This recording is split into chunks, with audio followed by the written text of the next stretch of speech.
Assalamu alaikum students, this is Nomana Lodi with lecture number 5, 4th year English. Today I am going to discuss with you the original text of the novel The Old Man and the Sea. Let's start it.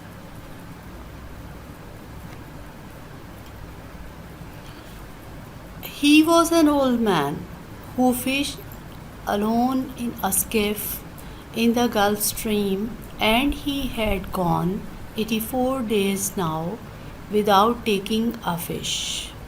यहाँ से novel start हो रहा है और start की जो line है उसमें बताया गया है कि वो एक बूढ़ा आदमी था और जो कि अपनी स्किफ़ कहते हैं स्मॉल सी गोइंग बोट को, छोटी सी समंदर में जाने वाली कश्ती जो कि माहीगीर फिशरमैन जो हैं वो फ़िशिंग के लिए इस्तेमाल करते हैं, in the gulf stream. Gulf खलीज, स्ट्रीम नदी। गल्फ़ स्ट्रीम एक्चुअली ये सी का वो एरिया था या आप कह लें वो पार्ट था जहाँ पे कि जो शो करता है एक स्पेशल करंट ऑफ ओशन को, यानी समंदर का ख़ास मौजों वाला या लहरों का हिस्सा। ये वो पार्ट था जहाँ पे कि अक्सर जो ओल्ड मैन है वो फ़िशिंग के लिए जाया करता था। And he had gone 84 days now without taking a fish, और वो अभी तक 84 डेज़ उसको हो गए थे और उसने एक मछली नहीं पकड़ी थी, यानी कोई बिग फ़िश नहीं पकड़ी थी। In the first 40 days a boy had been with him. पहले 40 दिन जो थे इन 84 डेज़ में से एक लड़का भी उसके साथ था। But after 40 days without a fish, the boy's parents had told him that the old man was now definitely and finally slough, which is the worst form of unlucky. पहले 40 दिन तक जो लड़का ओल्ड मैन के साथ phishing के लिए गया था उसको चूँकि वो 40 डेज़ तक कोई बड़ी फ़िश नहीं पकड़ सके थे, तो इसलिए उस लड़के ने के पेरेंट्स ने, उसके माँ बाप ने उसको कहा था कि अब जो बूढ़ा आदमी है वो डेफिनेटली क्वाइट श्योरली, यकीनन, एंड फाइनली मीन्स लास्टली, आखिरकार वो क्या हो चुका था, स्लाओ एक टर्म थी जो कि वहाँ पे फ़िशरमैन बोलते थे उस शख्स के लिए जो कि अनलकी हो जाता था या जिसकी बोट भी अनलकी होती थी। It is the worst form of unlucky. आगे उन्होंने इसका खुद ही मीनिंग बता दिया है कि उन्होंने कह दिया था ये आदमी स्लाओ है, यानी ये बहुत बदकिस्मत है जो अब बड़ी मछली पकड़ के नहीं लाता। And the boy had gone at their orders in another boat which caught 3 good fish the first week. और लड़का भी अपने पेरेंट्स के ऑर्डर की वजह से उन्होंने उसे जो ये हुक्म दिया था कि अब वो किसी और बोट में जाएगा, और वो जिन्होंने पहले हफ्ते में ही 3 अच्छी मछलियाँ पकड़ ली थी। यानी वहाँ पे उस एरिया में या टाउन में ये कस्टम था, रवाज था कि वो अपने बॉयज़ को छोटी उम्र में ही एक्सपर्ट जो फ़िशरमैन थे उनके साथ भेज देते थे उनकी बोट में, ताकि वो भी फ़िशिंग करना सीख लें। तो और जो लकी बोट होती थी जो बड़ी फ़िश पकड़ के लाती थी उसमें ही वो अपने बच्चों को एडजस्ट करते थे। It made the boy sad to see the old man come in each day with his skiff empty, and he always went down to help him carry either the coiled lines or the gaff and harpoon and the sail that was furled around the mast।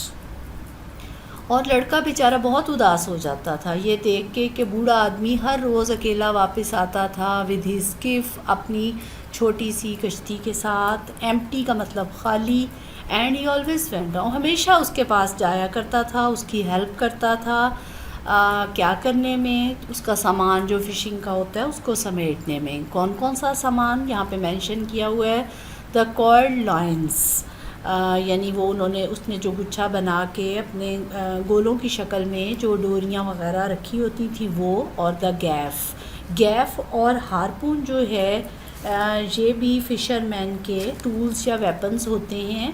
Gaff जो है वो probably एक पेचदार किस्म का सुलाखों वाला आला होता है जिसको आंकड़ा भी कहते हैं, और हार्पून जो है this is another tool for killing and hunting fish. And the sail, sail उसकी और जो उसकी कश्ती थी, सेल बादमार को भी कहते हैं, कश्ती थी, that was furled around the mast. Furled around का मीनिंग होता है रैप होना, कोई चीज़ लिपटी हुई होना। मैस्ट उसका मस्तूल, और वो जो उसने उसका एक लकड़ी का शहतीर सा था बोट में सामने वाला, उसके गिर्द भी वो जो उन्होंने उसको लपेट के रख देते हैं एंड में जब वो फिशिंग करके आ जाते हैं। The sail was patched with flour sacks and furled, और जो उसकी बोट थी उसको उसके ऊपर पैचेस लगे हुए थे। पैच होते हैं पैबंद, small pieces of cloth with flour sacks, यानी आटे के थैले के जो टुकड़े थे कपड़े के, वो उसने उससे पैबंद लगाए हुए थे। फर्ल्ड और वो रैप थे। It look like the flag of permanent defeat, और वो उसकी बोट ऐसे लगती थी जैसे कि वो एक झंडा हो of permanent defeat. Permanent means मुस्तकिल, और डिफीट का क्या मतलब होता है? डिफीट का मतलब होता है शिकस्त होना। तो यहाँ पे कंपेयर किया गया है ओल्ड मैन की जो बोट है उसकी क्या कंडीशन है, पैचिस वाली है, बेचारी खस्ता हाल बोट है, और उसको ऐसे वो लगता था, उसकी लुक ऐसी थी जैसे परमानेंट यानी मुस्तकिल तौर पे वो हमेशा के लिए वो शिकस्त का ही एक नमूना बन चुकी थी।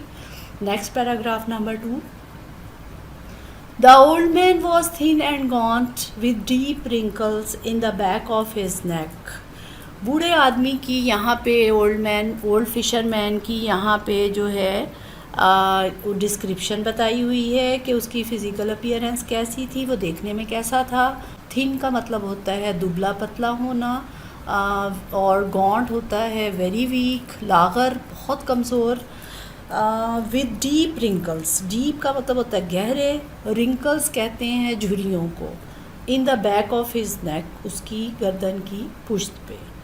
The brown blotches, brown colour के यानी भूरे रंग के, ब्लॉचेस कहते हैं बड़े बड़े स्पॉट्स को, धब्बों को। Of the benevolent skin, benevolent जो बहुत ज़्यादा दूर तक फैली हुई हो स्किन, जिल्द पे। Cancer the sun, cancer the sun brings from its reflection on the tropic sea were on his cheeks, और उसकी स्किन पे कैंसर की तरह वो धब्बे फैले हुए थे, और वो किस वजह से थे? द सन ब्रिंग्स, जो कि सूरज जो है, सनलाइट जो है उसने उसके ऊपर साया डाला हुआ था। On the tropic sea, tropic कहते हैं हॉट कंट्रीज़ को, गर्म इलाकों को, समंदर के समंदरी गर्म इलाके। वर ऑन हिज चीक्स, और वो सारे दाग धब्बे जो हैं वो उसके चीक्स के ऊपर पड़े हुए थे। उस चीक्स क्या होते हैं? रुखसार या गाल। The blotches ran well down the sides of his face, and his hands had the deep crease scars from handling heavy fish on the coats. Blotches यानी बड़े बड़े जो धब्बे थे उसके ऊपर, वो कहाँ तक चले जाते थे? वो उसके चेहरे के दोनों साइड्स तक पहुँच गए थे, गर्दन से चेहरे तक आ गए थे। And his hands had the deep creased scars, हाँ, और उसके हाथों के ऊपर बहुत ज़्यादा गहराई तक जो है वो क्रीज़ का मतलब होता है किसी चीज़ का बल पड़ जाना, किसी चीज़ का जो है वो आप ऐसे कह सकते हैं कि जैसे वो सिमट जाना। स्कार्स का मतलब होता है कोई निशान पड़ जाना, कोई धब्बे ही छोटे से या निशानात पड़ गए थे उस पर, मार्क्स, उसको आप इंग्लिश में मार्क्स कह सकते हैं। From handling heavy fish on the quotes, क्योंकि वो रस्सियों के साथ या जो बड़ी बड़ी डोरियाँ या रस्सियाँ थीं उसके साथ बड़ी मछलियों को पकड़ने की वजह से, उन्हें हैंडल करने की वजह से, निपटने की वजह से उसके हाथों पे भी बहुत बड़े बड़े रस्सियों के निशान थे। But none of these scars were fresh, लेकिन इन निशानात में से कोई भी निशान जो है वो ताज़ा नहीं था। इसका क्या मतलब है? इसका ये मतलब है कि उसने काफ़ी अरसे से कोई बड़ी मछली नहीं पकड़ी थी और वो पुराने निशान थे। They were as old as erosions in a fishless desert, और वो ऐसे ही निशान थे जैसे कि इतने ही पुराने, इतने ही बूढ़े थे एज एरोशंस। एरोशंस कहते हैं कोई चीज़ जो रिमूव हो जाए, जो मिट जाए। इन अ फिशलेस डेजर्ट, फिशलेस बग़ैर मछली के, और डेजर्ट सहरा के, सहराई बग़ैर मछली के जो इलाके हैं जहाँ पे मिटने वाले निशान जैसे होते हैं, उतने ही ज़्यादा पुराने उसके हाथों पे अब निशान थे। नेक्स्ट बहुत इम्पॉर्टेंट है, everything about him was old except his eyes, and they were the same color as the sea and were cheerful and undefeated. उसके बारे में हर चीज़ बूढ़ी थी, पुरानी थी, यानी देखने में वो आदमी देख के पता चलता था कि वो कितना ज़्यादा बूढ़ा था, लेकिन सिवाय एक चीज़ के, एक्सेप्ट का मतलब सिवाय, उसकी आँखों के। और उसकी आइज़ का क्या कलर बताया गया है, the same colour as the sea. अब आइज़ के कलर को कंपेयर किया गया है यहाँ पे सी कलर से, यानी ब्लू कलर्स की उसकी आइज़ थी, and were cheerful and undefeated. और उसकी आइज़ को देख के लगता था कि हाउ हैप्पी ही वॉज, और he was in good spirits, बहुत खुशबाश थी, उसकी आंखें चमकती थी, एंड अनडिफीटेड, और वो ऐसे जैसे उसको शिकस्त नहीं दी जा सकती, नाकाबिले शिकस्त थी उसकी आंखें। तो यहाँ पे ये जो डिस्क्रिप्शन आइज़ की है ये शो करती है उसकी होप को, डिटर्मिनेशन को, और उसकी विल पावर को। Santiago, the old man said, the boy said to him, Santiago, the boy said to him as they climbed the bank from where the skiff was hauled up, I could go with you again, we have made some money. अब लड़का जो है वो आया और उसने आके आवाज़ देता है संतियागो, और फिर जबकि वो लोग कहाँ चढ़ रहे थे, क्लाइंब का मतलब होता है चढ़ रहे थे, the bank from where the skiff was hauled up, उस किनारे पे जहाँ से के स्किफ यानी उसकी बोट या कश्ती जो है वो उन्होंने खींच के ऊपर लाए थे उस तरफ। और उसने क्या कहा, लड़के ने उसको आवाज़ दी, पहले नाम से पुकारा, और फिर उसने कहा कि मैं तुम्हारे साथ दोबारा जा सकता हूँ, अब मेरे पास कुछ रुपए हैं। The old man had taught the boy to fish and the boy loved him. Underline it, यहाँ पे शो हो रही है there is the emotional attachment and love between the old man and the boy, क्योंकि उस बूढ़े आदमी ने ही लड़के को सिखाया था कि मछली पकड़ने की महारत उसको सिखाई थी, या उसको मछली पकड़ना सिखाया था, माहीगीरी, और लड़का इस वजह से उससे बड़ी मोहब्बत करता था।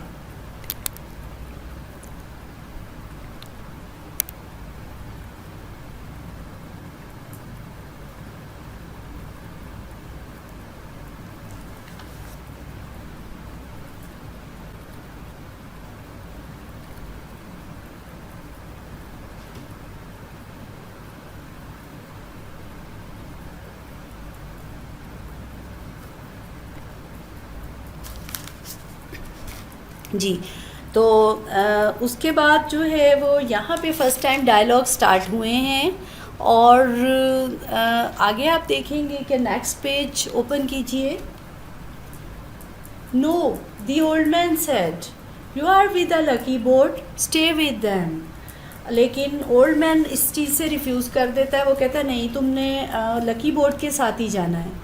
But remember how you went 87 days without fish and then we caught big ones every day for 3 weeks. लेकिन लड़का उसे याद दिलाता है कि एक दफ़ा पहले भी 87 डेज़ तक हमने मछली नहीं पकड़ी थी, उसके बाद हमने नेक्स्ट 3 वीक्स तक यानी 3 हफ्ते तक हर रोज़ हम बिग फिश पकड़ के लाते थे। I remember, the old man said, and then you wouldn't believe me because you doubted.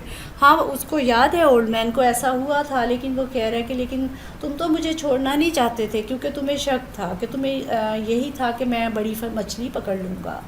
It was Papa made me leave. I am a boy and I must obey him. अब वो उसे बताता है reason कि वो उसे क्यों छोड़ना पड़ा उसे, इसलिए कि पापा ने, उसके फादर ने जो है उसे कहा था कि इस बोट में नहीं जाना, और चूँकि वो एक बच्चा है, अभी लड़का है, और उसे अपने पेरेंट्स की बात को ओबे करना पड़ता है। I know, the old man said, it is quite normal. हाँ, उसे पता है कि एक बॉय को अपने पेरेंट्स की बात को मानना पड़ता है। ही हैज़ंट मच फेथ, उन्हें ज़्यादा यकीन नहीं है। फेथ का मतलब होता है ट्रस्ट होना, भरोसा होना, क्योंकि उन्हें यकीन नहीं था उसके फादर को कि वो ज़्यादा बड़ी मछली इस बोट में अब पकड़ी जा सकती है। No, the old man said, but we haven't we? लेकिन बूढ़े आदमी ने कहा कि नहीं, उन्हें तो नहीं है, लेकिन हमें तो है। क्या हमें नहीं है? Yes, the boy said, can I offer you a beer on the terrace and then we will take the stuff home?